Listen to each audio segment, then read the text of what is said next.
আসসালামু আলাইকুম guys, this is me প্রীতি। আমি মাছ ধরতে পারি না, তা আমার বান্ধবী শিখাই দিছে কিভাবে কিরম করে মাছ ধরতে হয়।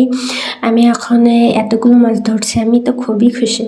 এখন আপনারা দেখেন আমি মাছগুলো কিভাবে রাখছি, আর সবগুলো এখনো জ্যান্ত ছিল। আমি রাখছি একটা একটা করে, আর সবগুলো নাড়াচাড়া করছে।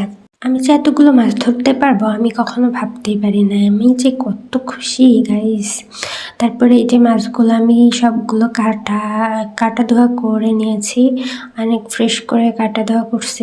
আমি মাছগুলো ধরছি আর ভাবছি যে আমি কিভাবে ধরলাম এতগুলো মাছ। আমি কোনোদিন ধরতে পারি না, তাও আবার বড়শি দিয়ে। আমার বান্ধবী যদি না শিখাই দিত তাহলে আমি এই মাছগুলো ধরতেই পারতাম না।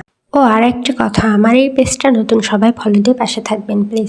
লবণ হলুদে মাখিয়ে মাছগুলো ভেজে আমি খেয়ে ফেলছি। এবার ড্রাগন খাচ্ছি আর দেখাচ্ছি যে কিভাবে খাইতে হয়। নতুন আবিষ্কার করছি। দেখুন আমি কিভাবে কাঁটা চামচ দিয়ে ড্রাগন খাচ্ছি আর ভাব মারছি।